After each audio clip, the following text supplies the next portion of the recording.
nós somos em contexto. Noutras ocasiões, com alguns de vocês, já o repeti, nós somos em contexto, somos o que julgamos ser e tudo o que somos sem saber, porque somos verdadeiramente em relação. É a relação que nos faz, é a relação que nos diz. Nos encontros e desencontros do dia-a-dia, da vida, de uma vida inteira. Somos isso tudo.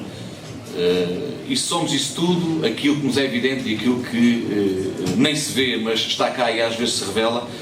Então os meus agradecimentos obviamente vão para todos os que se cruzaram e cruzam comigo e que hão de cruzar-se, mais ou menos cúmplices, e que permitiram esta coisa maravilhosa que é sermos moldados à medida das relações que vamos construindo ou até destruindo, ou que não vamos permitindo que existam. Esta aventura editorial, este livro, é também um pouco de vocês, pela sintonia de ideias, ou até pela falta de sintonia, porque só discordamos verdadeiramente daquilo que conhecemos. Portanto, a falta de sintonia às vezes também ajuda a construir a ideia. Mas tenho obviamente de limitar, enfim, o círculo dos agradecimentos especiais, por isso é que são especiais, porque na especificidade deste trabalho há proximidades. Em primeiro lugar, os meus mestres e camaradas de trabalho, que estão aqui representados, muitos, agradeço a vossa presença, porque com eles construo também dia a dia aquilo que sou. Aos meus professores, aos meus amigos mais chegados, todos contribuíram, todos contribuem para esta formação deste sujeito que está à vossa frente.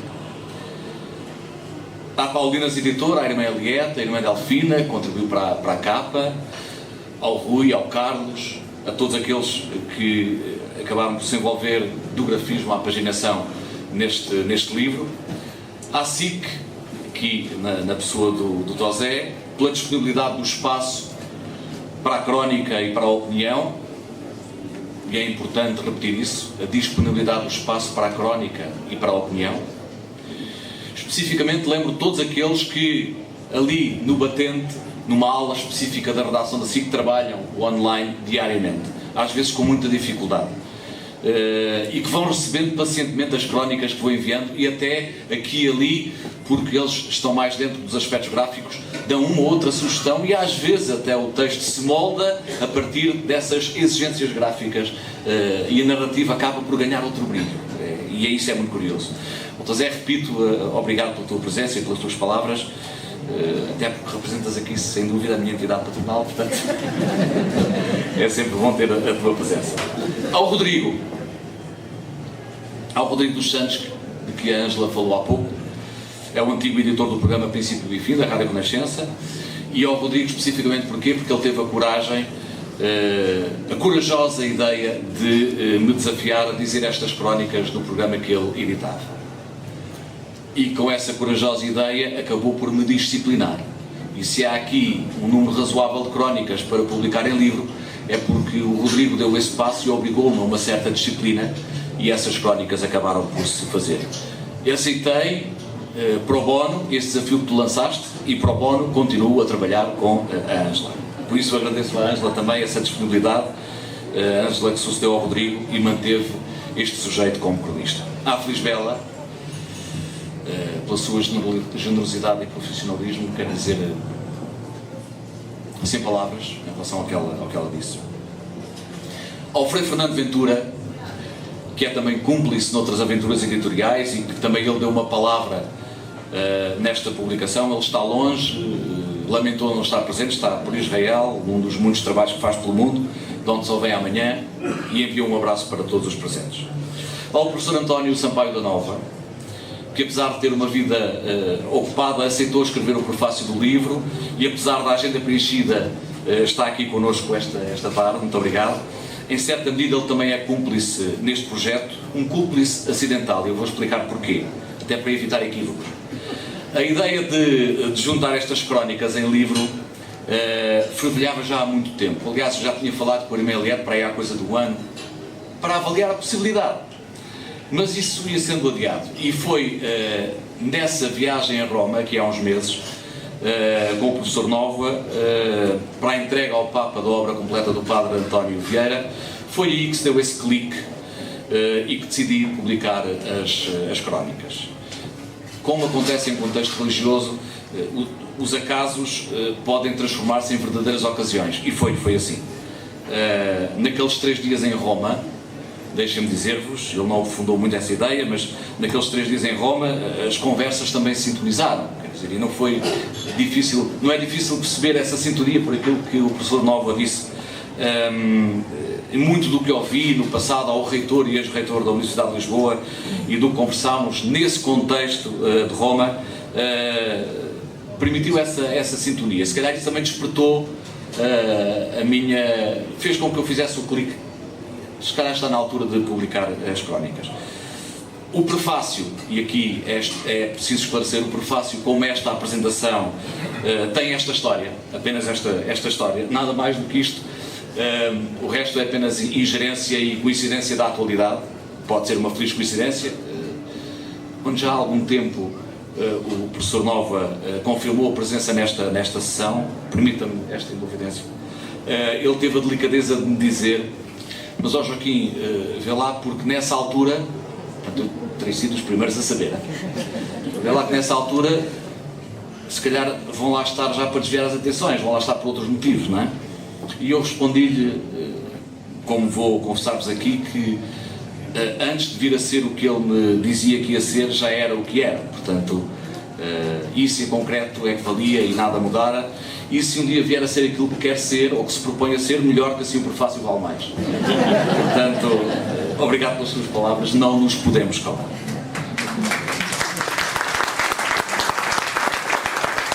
Um agradecimento a todos vocês pela vossa presença, que se sujeitaram neste final de tarde ao incómodo de vir até aqui, a um centro comercial, a uma catedral, enfim, é uma catedral, mas é daquelas. Finalmente, e para seguir o princípio de que os últimos são os primeiros, um agradecimento à minha família. São os meus formadores na essência, são eles que melhor conhecem os defeitos e as virtudes do autor, e são os que mais sofrem, obviamente, com estas ousadias. Por mais ginástica, e digo ginástica com toda a convicção, algumas pessoas presentes sabem porque é que eu digo, por mais ginástica que façamos, coordenando disponibilidades e horários, se há tempo para isto, é porque tiramos tempo à família. Portanto, a derradeira palavra é a primeira e é para a família. Dito isto, pouco mais a acrescentar.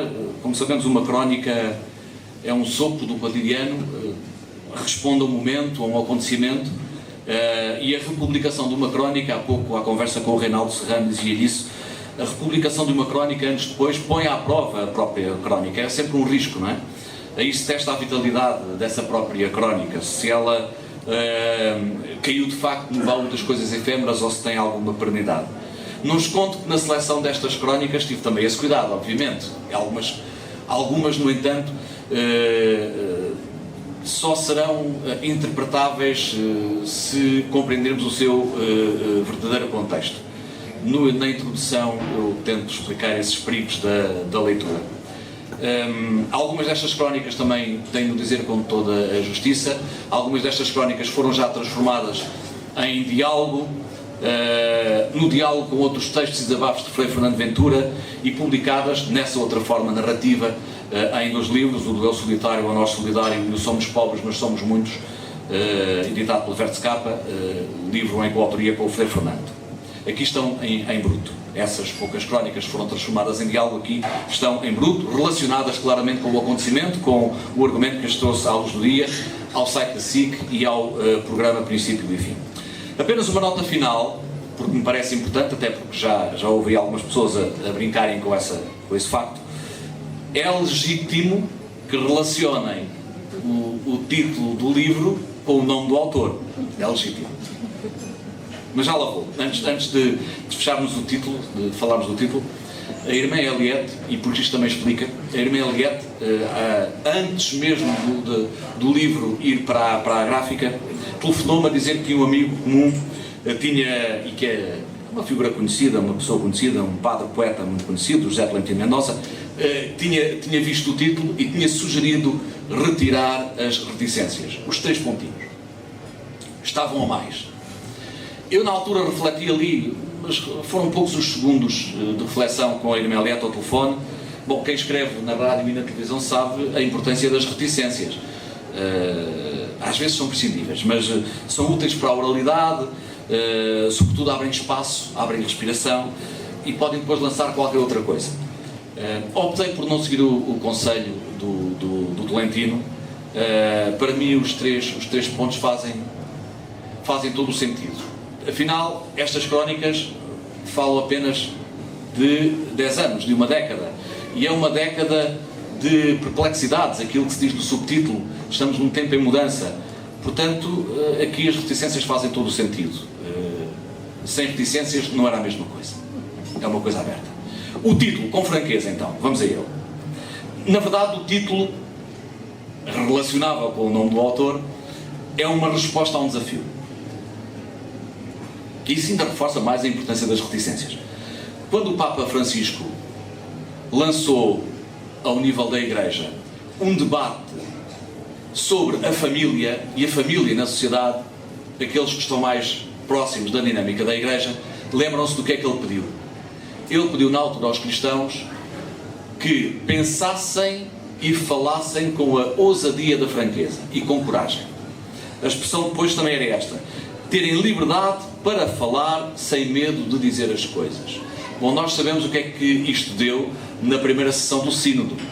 Às tantas os cardeais diziam umas coisas, aquilo se ia cá para fora, a liberdade era tanta que depois eles até se queixavam de que já se dizia cá fora o que eles não estavam a dizer lá dentro.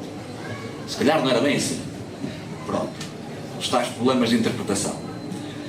Mas esta franqueza a que o Papa Francisco se refere, e o professor Sampaio da Nova também já sublinhou isso noutras ocasiões, esta liberdade para falar, sem outra pretensão que não seja transmitir uma mensagem, uma ideia, um exemplo, é uma atitude muito séria. É uma atitude muito séria. E eu levo-a muito a sério. Não é apenas uma atitude usada para a Igreja. Aliás, se calhar é importante desmanchar esse mito. É verdadeiramente uma urgência de vida. Na vida familiar, na vida social, na vida política, na vida económica. Esta coisa da franqueza faz toda a diferença. Claro, a franqueza dá o flanco. Expõe. A franqueza pode fragilizar. Mas faz a diferença. E eu diria que é a demanda da transparência, da franqueza. Citando o professor Nova no prefácio, da autenticidade e do respeito, é isto que eventualmente poderá fazer a diferença nestes tais tempos em mudança. O resto é consequência, o resto é surpresa. Como diria Sofia, o resto é a respiração das coisas, não é? É deixar acontecer. Com franqueza, e assim termino, este livro de crónicas é um exercício franco, admito, mas só a esse nível é que poderão relacioná-lo com o nome do autor. Muito obrigado.